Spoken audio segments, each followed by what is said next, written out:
Godmorgen. Velkommen til Godmorgen GHG med mig, Oscar DeGeneres. I dag skal vi prøve noget lidt mere eksperimentelt, end vi plejer. I dag skal vi kigge på, hvad fejler jeg med vores helt egen Dr. Madsen. Så nu vil jeg hoppe over til Dr. Madsen, som vil fortælle os, hvad du fejler.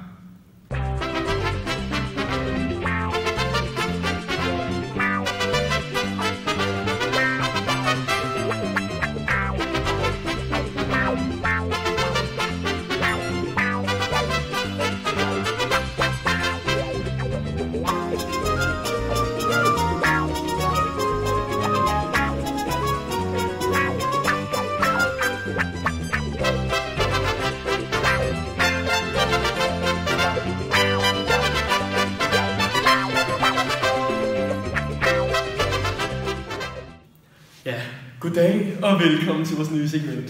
Hvad fejler jeg med mig, Dr. Madsen? I dag i studiet har vi vores helt egen gæst, nemlig Johanne. Goddag, Johanne. Hej. Ja, jeg har hørt, at du har et spørgsmål til os her i studiet. Kan vi monstro høre, hvad det var? Ja, det kan du godt.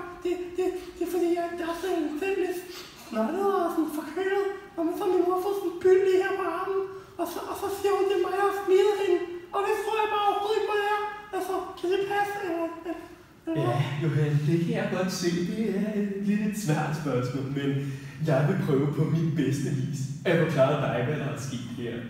Så hvis vi nu hopper videre her,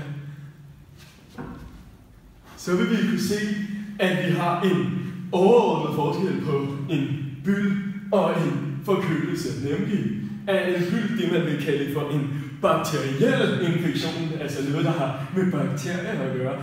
Hvorimod en forkølelse, ja, det er en virusinfektion, altså ikke det samme. Og hvis vi nu hopper videre, så skal dem derhjemme i seerne der, de skal lige holde tungen i munden, det skal du måske også, Johanne. Fordi nu bliver det hele en lille smule teknisk, nemlig. Ja. Så hold fast på herrebriller, nu går det stærkt. Så, som vi kan se her, har vi en illustration, og jeg har faktisk en lille pen her, så jeg kan tegne lidt for jer derhjemme. For vi har oppe lige her, og vi vil altså ikke tegne for meget, men der har vi det, der kaldes en makrofag. Og en makrofag, det er en celle, som kan fagocitere andre celler, og det betyder simpelthen, at makrofagen den kan opsummere en anden celle, og derefter nedbryde den. Og heroppe, der ser vi der nogle bakterier, og bakterierne, de bliver så opsummeret af makrofagen. Og makrofagen nedbryder så bakterierne og udskiller det, der hedder en antigen, og det kommer vi til at tale om en lille smule lige om lidt, ja. Men den udskiller så sit antigen, og det man kalder for MHC2 lige her. Ja, nu kommer jeg til at tegne over det, men I hørte det godt. Og den udskiller antigenen, hvorefter en T-hjælpecelle, som det hedder, ja, den kan komme med sin T-receptor og simpelthen aflæse det her antigen. Følger du med? Så længe som vi nu er, Johanne. Ja, okay. Super, jeg håber også, jer derhjemme er godt med. Men T-hjælpecellen, den udsender så noget, der hedder cytokiner her. Og cytokiner, det er et slags signalstof, som de bruger til at aktivere hinanden. Men den sender så de her cytokiner over til en B-celle, som også selv har fundet endnu en bakterie og aflæst dets antigen. Den her B-celle, den bliver så aktiveret af cytokinerne, ja. Og den bliver så lavet til det, vi kalder for B-huskeceller hernede, som simpelthen er de celler, der kan huske på antigen, bakterien er kommet med. Og når den kan huske på dem, så er det altså derfor, at når vi får en sygdom anden gang, så nedkæmper vi sygdommen meget, meget hurtigere. Og den bliver så også lavet til noget andet. B-aktive celler. Og B-aktive celler, det er celler, der kan producere, hvad vi kalder for antistoffer. Og dem kommer vi lidt mere ind i, men antistoffer, det er noget, der kan binde sig til antigenerne. Jeg håber, at det hele virker okay indtil videre, Johanne. Ja.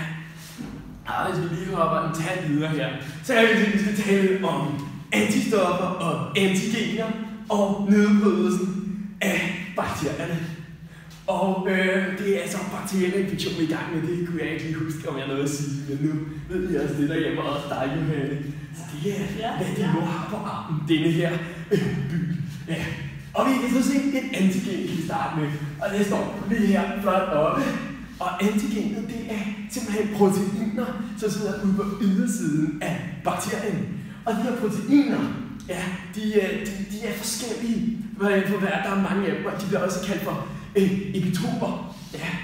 Og et antistof består af en konstant del kaldet FC-delen og en variabel del kaldet FAB-delen. Og det er altså FAB-delen, som kan binde sig til et antigen, som ses der med den røde trekant. Ja, okay. Så hvis vi går lidt videre, så kan vi se, heroppe har vi en bakterie og nogle antistoffer, som har bundet sig til antigenerne på bakterien. Altså, det der også er meget bedre, det er hele det her lyserøde noget, det er en makrofag. Og makrofagen kan meget nemt finde denne her bakterie, når antistoffen har bundet sig. Og når den så finder bakterien, ja, men så går bakterierne og antistofferne, de smelter ind i det, der hedder en vakuole, som altså er en, kan man kalde en boble inde i makrofagen, der gør, at bakterien ikke kan skadeliggøre selve makrofagen. Ja. Så det er en slags skjold, som den laver. Ja. Den er så sat sammen ind i sådan en vakuole, og vi har lavet sammen med noget, der hedder enzymer. Og de her enzymer, de katalyserer en proces, altså gør noget ved det, vi har i den anden vakuole. Og her, der nedklipper enzymerne, bakterien og antistofferne i meget små dele, som ses heroppe på det billede er. Og efter de er blevet nedklædet i de her små dele, så kan den finde de små antigener, som ligger herinde i vakuolen, og altså sende det ud til MHC2-systemet derude, hvor den, så vi så på den anden figur, kan en T-hjælpecelle altså aflæse den der og aktivere en del af.